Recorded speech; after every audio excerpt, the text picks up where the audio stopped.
Assalamualaikum warahmatullahi wabarakatuh. Berjumpa kembali dengan saya Edi Iswadi, CGP Angkatan 8 dari SMPN Negeri 2 Ciberem, Kabupaten Kuningan, Jawa Barat. Pada kesempatan kali ini, saya akan mempresentasikan koneksi antar materi modul 1.3 visi guru penggerak.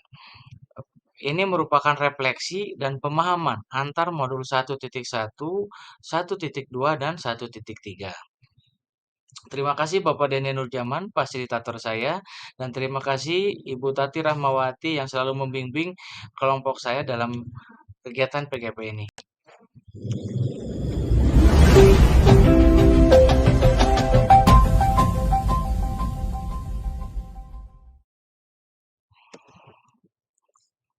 Koneksi antar materi pada kesempatan kali ini yaitu dari modul 1.1 Filosofi Ki Hajar Dewantara, lalu modul 2 Nilai dan Peran Guru Penggerak, modul 1.3 Visi Guru Penggerak. Ini bisa menciptakan visi murid di masa depan. Keterkaitan visi guru penggerak dengan nilai dan peran guru penggerak. Di sini yang pertama kita ke tujuan pendidikan berdasarkan filosofi Ki Hajar Dewantara, yaitu menuntun segala kodrat yang ada pada anak-anak agar mereka dapat mencapai keselamatan dan kebahagiaan yang setinggi-tingginya, baik sebagai manusia maupun sebagai masyarakat. Dan di sini nilai guru penggerak yaitu yang pertama berpihak pada murid, reflektif, maaf, mandiri, kolaboratif dan inovatif. Dan peran dari guru penggerak sendiri yaitu pertama menjadi pemimpin pembelajaran, yang kedua menjadi coach bagi guru yang lain, yang ketiga mendorong kolaborasi, yang keempat mewujudkan kepemimpinan murid, dan yang kelima menggerakkan komunitas praktisi.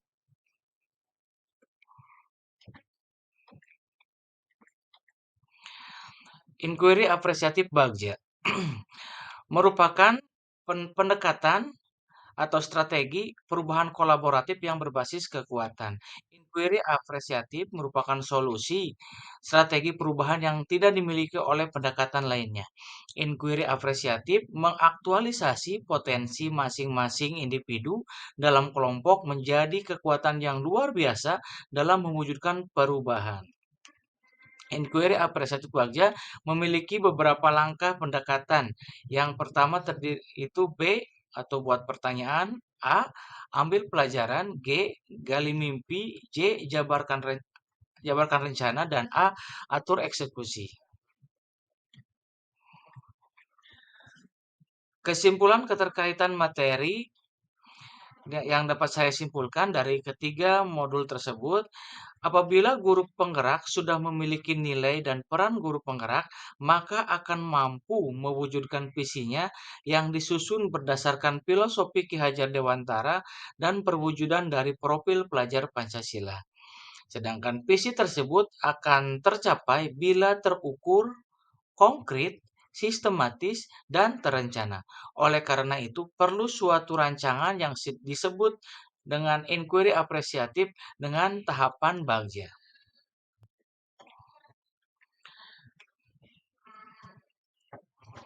Rumusan visi saya yaitu ingin mewujudkan murid yang religius, bahagia, bernalar kritis, berjiwa pemberani, dan menguasai IT.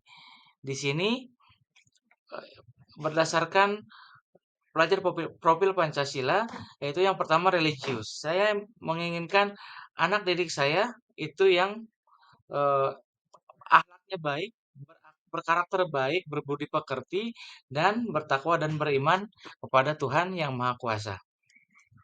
Lalu prakarsa perubahan untuk pendekatan inquiry apresiatif, yaitu saya ingin mengembangkan pembelajaran yang dapat meningkatkan kreativitas dan kemandirian siswa. Di sini saya menggunakan tahapan Bagja untuk melakukan prakarsa perubahan tersebut. Yang pertama itu buat pertanyaan utama. Di sini merupakan tahapan untuk menentukan arah penyelidikan, kekuatan, aset, potensi, dan peluang, serta mendefinisikan tujuan, memprovokasi, dan menginisiasi perubahan prakarsa. Pertanyaan yang saya sematkan pada tahapan pertama ini yaitu apa yang harus saya lakukan untuk mengembangkan pembelajaran yang dapat meningkatkan kreativitas dan kemandirian siswa. Dan tindakan penyelidikan yang akan saya lakukan yaitu pertama mengajak kepala sekolah dan wakasek beserta guru lain untuk bertukar pikiran terkait pentingnya mengembangkan pembelajaran yang dapat meningkatkan kreativitas dan kemandirian siswa. Dan yang kedua, saya memperbaiki diri saya dengan membaca literatur atau literatur digital, mencari referensi, mencari materi, seperti apa kegiatan-kegiatan yang dapat mewujudkan pembelajaran untuk meningkatkan kreativitas dan kemandirian siswa tersebut. Lalu tahapan yang kedua dari tahapan bahagia yaitu A, di sini ambil pelajaran. Pada tahapan ini yaitu tahapan untuk menemukan kekuatan, potensi, peluang lewat kegiatan penyelidikan. Di sini kita mengidentifikasi, mengapresiasi yang telah ada, dan menemukan inti positif. Dan pertanyaan yang saya sematkan pada tahapan ini yaitu siapa yang telah berhasil menerapkan kemandirian dan kreativitas siswa. Yang kedua, siapa saja orang yang dapat membantu kemandirian dan kreativitas siswa. Dan yang ketiga, apa situasi yang mampu menumbuhkan kemandirian dan kreativitas siswa. Tindakan dan penyelidikan yang akan saya lakukan, yaitu yang pertama berkolaborasi dengan kepala sekolah, guru, siswa, dan bahkan dengan orang tua ataupun wali dari siswa tersebut. Dan yang kedua, menggali informasi model seperti apa yang dapat menumbuhkan kemandirian dan kreativitas siswa di dalam kelas.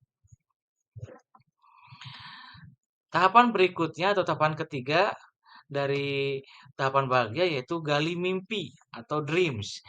Tahapan ini merupakan tahapan yang digunakan untuk menyusun narasi kolektif bila mana prakarsa perubahan telah terwujud, membuat bayangan dan gambar masa depan yang membumi karena digali dari masa lalu yang positif. Pada tahapan ini, pertanyaan yang saya masukkan yaitu apa saja kegiatan yang dapat dilakukan untuk mengembangkan pembelajaran yang dapat meningkatkan kemandirian dan kreativitas siswa. Lalu apa kebiasaan-kebiasaan yang baru yang saya bayangkan terjadi jika pembelajaran tersebut dilakukan di sekolah. Dan tindakan penyelidikan yang akan saya lakukan, yang pertama membuat kegiatan yang membiasakan anak untuk mandiri dan kreatif secara konsisten dan berkelanjutan atau continue. Dan yang kedua, membuat gambaran atau narasi dampak dari kemandirian siswa. Misalkan contohnya anak jadi tidak takut ketika anak berbuat salah, jadi mereka itu mengambil pelajaran dari kesalahan mereka dan berupaya memperbaikinya dan berani berkreasi. Lalu tahapan keempat dari tahapan bahagia yang saya lakukan yaitu jabarkan rencana atau desain. Pada tahapan ini dapat membantu mengidentifikasi tindakan konkret atau menjalankan langkah-langkah yang diperlukan. Itu baik langkah sederhana maupun langkah berani atau terobosan yang dapat memudahkan keseluruhan proses pencapaian. Tahapan ini, saya memasukkan pertanyaan pada tahapan ini yaitu bagaimana menyiapkan pembelajaran yang dapat meningkatkan kreativitas siswa. Yang kedua, apa langkah pertama yang dapat dilakukan untuk mewujudkan kreativitas dan kemandirian siswa tersebut. Tindakan penyelidikan yang akan saya lakukan, yang pertama menyiapkan permainan dalam pembelajaran, yang kedua hindari kata salah atau menyalahkan kreativitas siswa, yang ketiga bebaskan anak bereksplorasi sesuai dengan imajinasinya, yang keempat berikan pengalaman baru, dan yang kelima berikan apresiasi dan saran atas tugas kerajinan tangan yang dilakukan siswa kita. Lalu langkah awal yang harus kita lakukan yaitu pertama mewujudkan ketertarikan anak dengan pembelajaran yang menyenangkan. Dan yang kedua, berikan tugas mandiri maupun kelompok untuk meningkatkan kreativitas siswa. Dan tahapan terakhir dalam tahapan bahagia yang saya lakukan yaitu A. Atur eksekusi atau deliver. Tahapan ini diharapkan dapat menentukan siapa yang akan berperan dalam pengambilan keputusan, memulai budaya belajar yang apresiatif secara berkelanjutan, lalu menyelaraskan interaksi setiap orang atau unsur yang terlibat, lalu mengambil pelajaran dari proses yang telah dilakukan. Di sini, tindakan yang dapat dilakukan yaitu mendesain pola komunikasi dan pengelolaan rutinitas. Misalkan membuat protokol, budaya belajar, monitoring, evaluasi, dan refleksi hasil dari pembelajaran yang telah dilakukan. Pertanyaan pada tahapan ini, siapa saja yang bisa mengarahkan dan memantau siswa yang berani, siapa saja, maaf, yang saya libatkan dalam mengembangkan pembelajaran tersebut. Lalu yang kedua, kapan pembelajaran yang dapat meningkatkan kreativitas dan kemandirian dapat dikembangkan. Lalu yang tindakan atau penyelidikan yang saya lakukan, mengajak rekan guru lain, kepala sekolah untuk mengembangkan pembelajaran yang dapat meningkatkan kreativitas dan kemandirian siswa. Dan yang terakhir, menentukan waktu untuk memulai mengembangkan pembelajaran tersebut. Sekian presentasi dari saya. Itulah merupakan koneksi antar materi modul 1.1, modul 1.2, dan modul 1.3 divisi guru penggerak. Terima kasih, kurang lebihnya saya mohon maaf. Billahi taufiq walhidayah. Wassalamualaikum warahmatullahi wabarakatuh. Salam sehat dan bahagia guru penggerak.